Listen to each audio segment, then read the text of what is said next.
when you go into that final fall camp, what are you really trying to accomplish? What do you want to do with your guys? How much you push maybe that number one unit? A lot. I think Coach does a good job. Coach Rule does a good job of, like, the day before the scrimmage. From a preparation perspective, not trying to trick them with plays, not really trying to necessarily beat the opponent, beat the defense, or defense beat the offense. It's more about just getting plays on video and teaching situations and stuff like that. We've been through an awful lot of situations, which has been excellent. It's been fantastic. I got to see if we can sustain a drive now. We really haven't sustained drives. It's been all situational stuff. So what we're really trying to get accomplished tomorrow is getting the three groups out there to see if we can get first downs on third down and critical downs and be able to sustain drives. Can we handle a 8-play drive right now? I don't know, because we haven't done it. So that's going to be the main focus for tomorrow. I know that. And they'll all play. It'll be, we did 40 with each group last Saturday. I'm anticipating 40 with each group this Saturday. I know that it's got to be proven in the game, but how have you seen still in progress of just making the routine play, getting the ball out of his hands, and getting into his thing? Yeah, we just keep harping on routine plays, and then those things turn into big plays. We've been explosive at times, which I haven't seen since I've been here. So that's coming together. I think they're buying into it. Camp's hard. This has been a tough camp. It's hard everywhere, and so those guys are doing a good job of getting their bodies ready to get out there and play. Just every week, just routine plays, and what you see with those routine plays is more first downs, but more explosive plays too. Because if you're just making routine play after routine play, those things tend to go. What's the depth of the playmakers at the receiver position at this point? Like the guys that are doing the things you want them to do once they get the ball in their hands? Yeah, I'm not prepared to talk about a depth chart right now. That's probably going to be a conversation for next week, and that's up to the head coach. So I do feel good about, we know what Dane can do. We know what Ja'Cory can do. We know what Isaiah can do. It's good getting Isaiah back. He was out for about a week, and he's back out there practicing right now. So those are experienced guys. If you look behind them, Wood has had an outstanding camp, got rewarded with a single digit, and I think he put his best practice together. Yeah, not today, but yesterday we had a pretty physical practice, and he was potentially one of the most physical guys that we had out there yesterday. So we're good with that. And then the other ones are young guys. They're freshmen. It's Cortez, it's Quinn, it's Keelan. To see what they can do. Those guys have been progressing and happy with where we're at from a depth perspective. Obviously, last year, one of the things you talked a lot about with the wide receiver group is blocking. Wide receivers and tight ends, just how's the perimeter blocking been so far? Yeah, I've been very pleased with it. We've worked it a lot. When we say physicality and toughness, we're not just talking about the old line, right? Everybody wants to say you're a physical offense because you got big, girthy old linemen that can come off the ball with good pad level. That's true. But it's all 10. Even the quarterback to a certain extent has to play with physicality and toughness. So, happy with where it's at. We've had a lot of perimeter drills. We've had a lot of one-on-one blocking, and those guys know how important it is.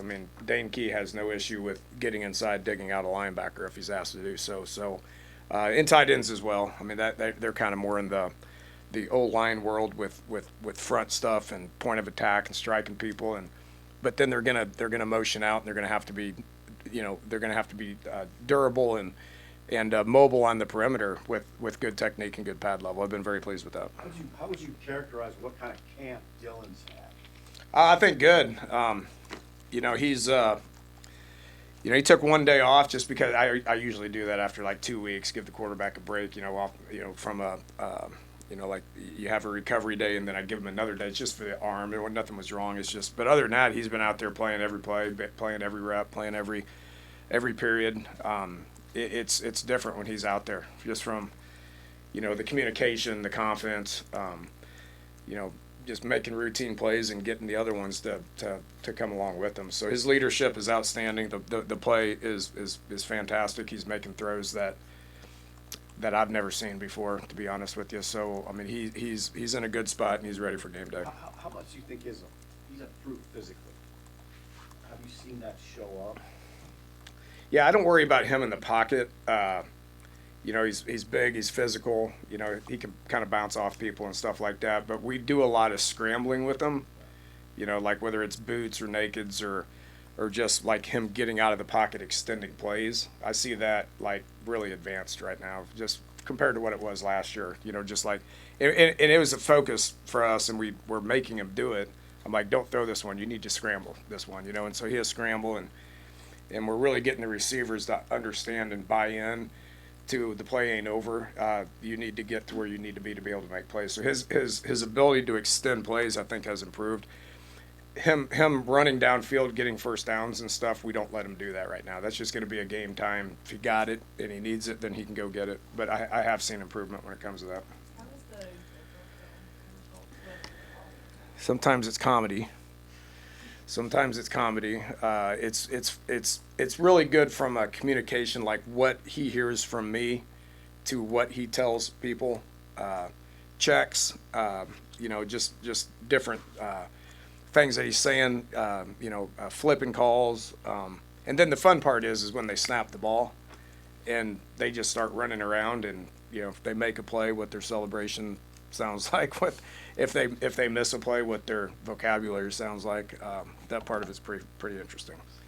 You had mentioned last time you were up just about the good things Mekhi Nelson was doing and you know, not missing many assignments and all that stuff. How have you seen him respond to that praise since then? Yeah, I didn't have to kick his ass, so good. He's still young. He's a freshman. He hasn't played in a football game. I can say the same thing about Mosey. You know, Ike. Ike's made a whole lot of plays. You know, both those guys. It's going to be interesting to see, you know, what their demeanor is. You know, moving forward into game week, and then obviously what happens when it's real live bullets. You know, but they've both done a solid job. Quentin Ives was out there today. He's back for the first time, so it's good to get a dude that's a little bit older, that's played in games. You know, Quentin scored a touchdown in the bowl game and liked what his demeanor was when he was out there. So we've really developed a room where we were concerned because of young guys, what we were going to get to what is now very competitive. And right now they know every time they line up out there that they're fighting for playing time. You know, who's going to be the second guy that goes out there right now? I don't know. We got you know, Saturday will be a big step. Okay, but we don't know who the second guy is going to be out there right now. I've even put in some two-back sets because I feel good about that group. I didn't think I'd be putting in two-back sets just because I didn't know what I was going to see, but they've progressed, so we'll do a little bit of two-back. How would you assess the number 2 quarterback spot? Jalen obviously had to leg up to start. Anything changed much with that discussion as you assess that number 2 spot? Yeah, it's a competition. Okay, so you know what I said. You know, with Jalen, we know what we got in Jalen. Okay, he's a competitive kid that's played in games, that's older, that knows the system, that operates. But TJ's a very talented young kid, and so those guys they're going about equal reps right now, and we will keep evaluating that one as well. You seem to like Bonner right when you got here, some of the things he could do, but how have you seen him grow in the year or so you've been around? Not quite a year, but to get that single digit. Yeah, hard work, man. I mean, he physical, hard work, does everything you ask him to do.